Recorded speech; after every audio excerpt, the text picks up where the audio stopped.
अगर जिंदगी एक तराजू है तो सुख और दुख उसके दो पलड़े हैं।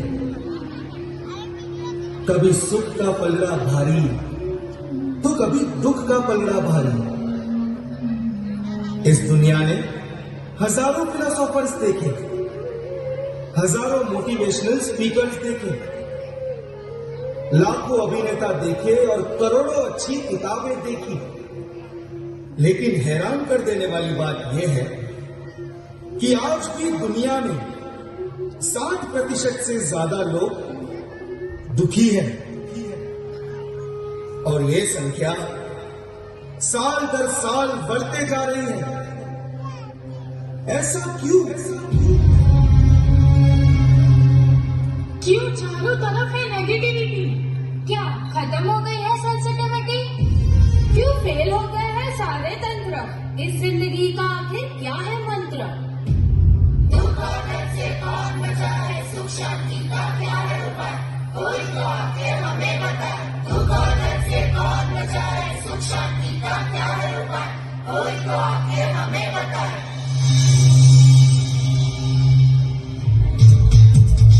आइए ना सर, आइए। वेलकम। ये है मेरा बेटा जय। हैप्पी बर्थडे जय, ये तुम्हारे लिए। Thank you. I wish you all the luck and success in your life. Nice party Rakesh. Thank you sir.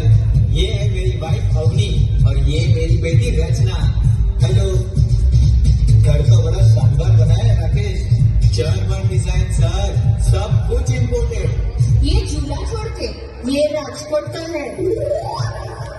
जय, कैसी चल रही है तुम्हारी स्विमिंग प्रैक्टिस? Swimming practice? तुम्हारे पापा तो कह रहे थे तुम बड़ा अच्छा स्विमर हो। बड़ा अच्छा स्विमर है सर, लेकिन क्या है अभी इसकी एग्जाम्स है तो पढ़ाई में थोड़ा डूबा हुआ रहता है। ओह नो, बैटरी खत्म हो गई। हाँ, बैटरी तो खत्म होगी ना। 24 घंटे मोबाइल में जो डूबा होता है।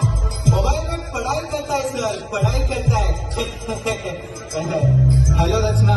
हेलो। सुना है तुम बहुत अच्छी मेहंदी आर्टिस्ट हो। मेहंदी? मेहंदी? मेहंदी मेहंदी मेहंदी।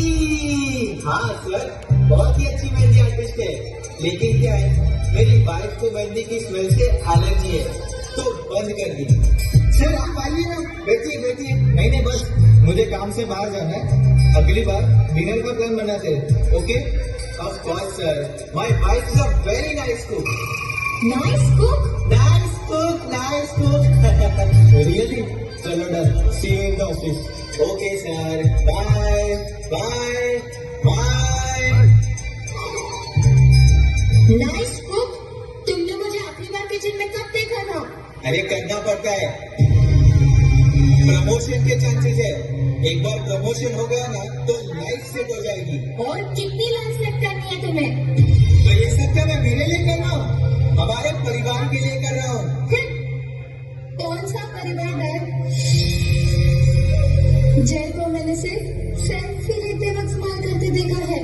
और मॉम को कोई फर्क नहीं पड़ता आप कल 12 बजे आओ या 2 बजे। और डैड ये बताइए, आपने आखिरी बार मेरे साथ अच्छे से बैठकर कब बात की थी? ये तुम क्या बोल रही हो?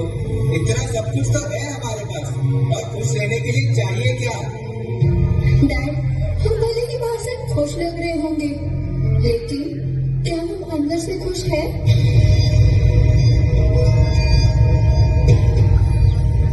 क्या इतना सब कुछ होते हुए भी मैं खुश नहीं हूँ?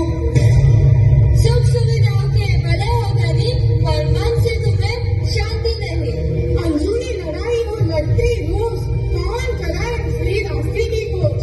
तो बादल से कौन बचाए? सुख शांति का क्या है उपाय?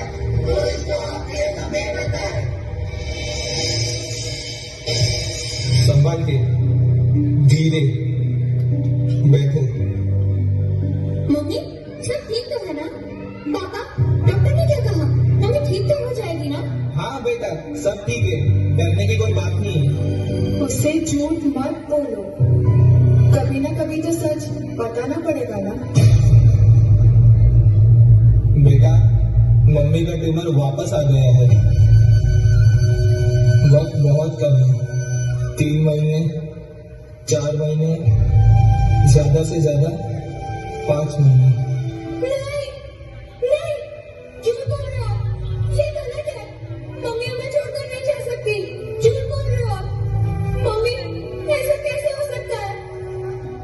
मृत्यु हमारे हाथ में नहीं होती बेटा। मैं आपको कहीं नहीं जाने दूंगी।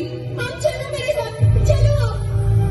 अरे ध्वनि, नहीं, आप अंदर रूम में चलो। ये क्या कर रही हो तुम? नहीं, आप अंदर जाओ। मेरी बात तो सुनो। अब आप इसी रूम में रहोगे। इस रूम से बाहर नहीं निकलोगे। अब ना आप इस घर को छोड़कर जाओगे, ना इस रूम को, और ना मुझे। एक दिन सबको जाना पड़ता है ध्वनि, लेकिन आप ही क्यों? मेरी मम्मी ही क्यों? ध्वनि बेटा, तुम समझने की कोशिश करो। लेकिन मुझे ऐसे कमरे में बंद कर देने से क्या होगा? मम्मी, आपने मुझसे वादा किया था कि आप मुझे छोड़कर कहीं नहीं जाओगे। मम्मी, देखना, मैं आपके लिए बेस्ट डॉक्टर रहूंगी, आपकी बेस्ट ट्रीटमेंट करवाऊंगी। मुझे कोई ट्रीटमेंट नहीं करवानी ध्वनि।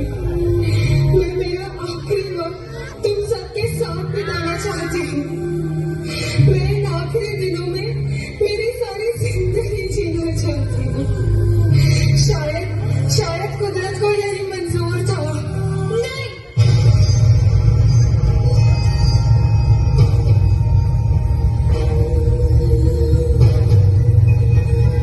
मेरे होते हुए आपको मुझसे कोई अलग नहीं कर सकता, कुदरत भी नहीं। ध्वनि, ध्वनि, होते हुए आपको मुझसे कोई अलग नहीं कर सकता, कुदरत भी नहीं। ध्वनि, ध्वनि। व्यक्ति या वस्तु पे महत्व प्यारा, उनसे बिछड़ना होना गवारा। कभी रुलाए तो कभी कर दे मौत, इस आसक्ति से हमें बचाए कौन? दुनिया में से कौन बचाए, सुख शांति का क्या है ऊपर, कोई तो आके हमें बताए। प्लीज सर, प्लीज मेरी बात को समझने की कोशिश कीजिए। Give me another chance, I will give my best. Please sir, please sir. Hello, hello, क्या हुआ? कोई इंटरव्यू में बुलाने के लिए भी तैयार नहीं है। इट्स ओके, रिसेशन है, मार्केट अभी डाउन है। कोई मार्केट डाउन नहीं है, डाउन तो है मेरा लक। मेरे साथ जितने लोगों की जॉब गई थी, उन सबको एक नई जॉब मिल गई है। देख मेरे दोस्त, वक्त अभी टेंशन लेने का नहीं है, वक्त अभी दवाई लेने का है। सब ठीक हो जाएगा। ठीक हो जाएगा? 10 महीने से बिना जॉब के बैठा हूँ, 7 महीने से EMI भी नहीं भर पाया। तो बैंक वाले आएंगे और घर सील करके चले जाएंगे। साक्षी भी अपने मायके वापस चली गई है। 10 महीने पहले सब कुछ था मेरे पास, ये घर, गाड़ी, एक फैमिली, रिस्पेक्टफुल जॉब, और अब 0। अरे तुम स्ट्रेस क्यों ले रहे हो? डॉक्टर ने मना किया है ना। तो क्या करूं? I am tired of everything. सुन, हर किसी की जिंदगी में एक डाउनफॉल आता है, घबरा मत। मैं मेरे एक दोस्त के पास पैसों की बात करके आता हूँ, सब ठीक हो जाएगा। और हाँ, be positive, okay? Be positive, be positive, be positive. सिर्फ बोलना आसान है कि बी पॉजिटिव, बोलना आसान है कि सब कुछ ठीक हो जाएगा, बोलना आसान है कि नथिंग इज इम्पॉसिबल। अगर सिर्फ बोलने से सब कुछ ठीक होता है तो लो, मैं बोलता हूँ ठीक हो जाएगा, ठीक हो जाएगा। कुछ हुआ नहीं ना। मेरी उम्र के सब लोग जब एक खुशहाल आराम से भरी जिंदगी जी रहे हैं, तब मैं फिर से शुरुआत करूं? कैसे? Not possible. आई कांट, मुझसे नहीं होगा। I am done, I am done. 10 महीने से मर मर के जी रहा हूं, अब और नहीं होता। अब सिर्फ एक गोली से काम नहीं होगा।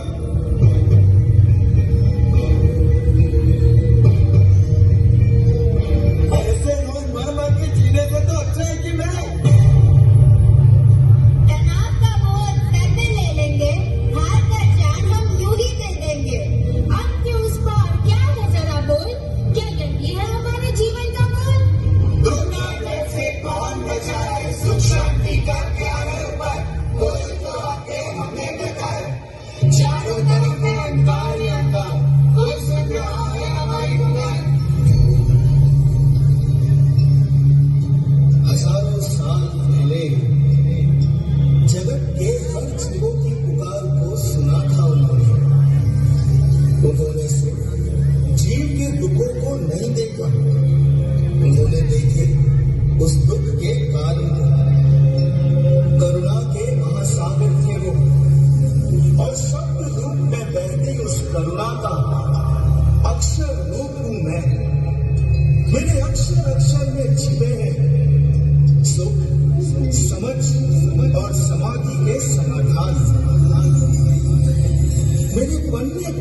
समाये हैं पल पल प्रसन्न रहने के रस, जो खो जाए मुझमें वो सब कुछ पा जाए।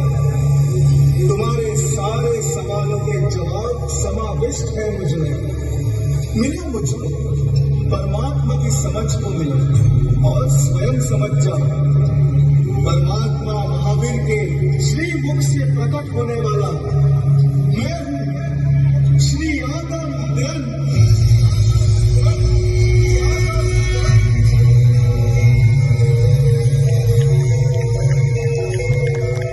खोलो मुझे और खोजो अपने समाधान को।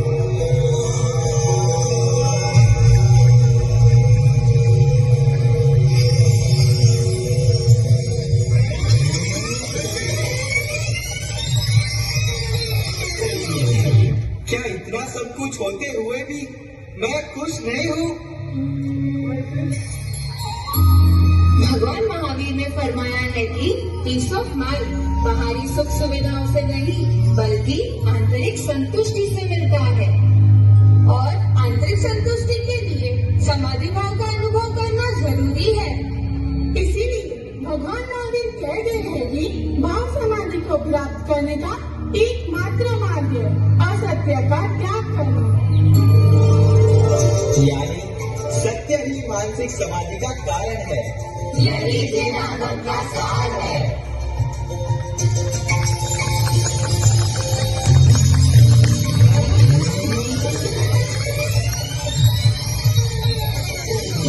मेरे होते हुए आपको मुझसे कोई अलग नहीं कर सकता, कुदरत भी नहीं। संयोग में सुख और वियोग में वेदना उन्हीं को होती है जो वस्तु और व्यक्ति पर ममत्व रखते हैं। पर के प्रति आसक्ति ही तेरा भावनात्मक परिग्रह है, और यही परिग्रह तेरे सुख का आग्रह बन जाता है। जितने जीवन में वस्तु और व्यक्ति की अल्पता, इतना मानसिक अनुताप कम। यानी पर का परिग्रह ही हमारी परितापना का कारण है। यही जिन आदम का सार है।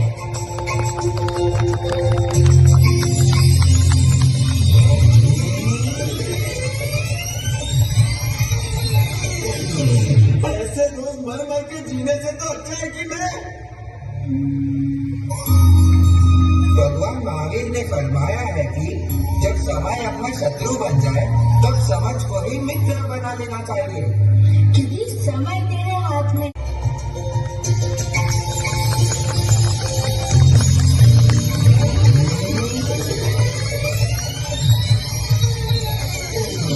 मेरे होते हुए आपको मुझसे कोई अलग नहीं कर सकता, कुदरत भी नहीं। संयोग में सुख और वियोग में वेदना उन्हीं को होती है जो वस्तु और व्यक्ति पर ममत्व रखते हैं। पर के प्रति आसक्ति ही तेरा भावनात्मक परिग्रह है, और यही परिग्रह तेरे सुख का आग्रह बन जाता है। जितने जीवन में वस्तु और व्यक्ति की अल्पता, इतना मानसिक अनुताप कम। यानी पर का परिग्रह ही हमारी परितापना का कारण है। यही जिन आदम का सार है।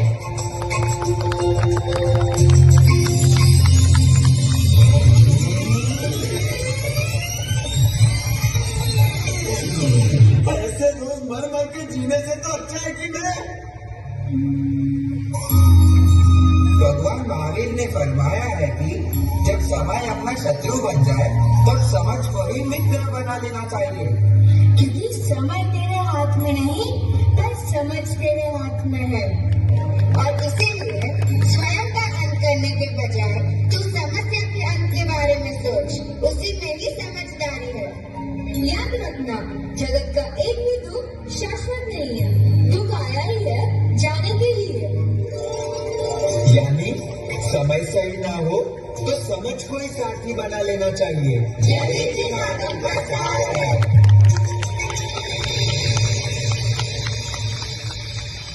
मुझमें प्रभु वीर की वाणी समाई है।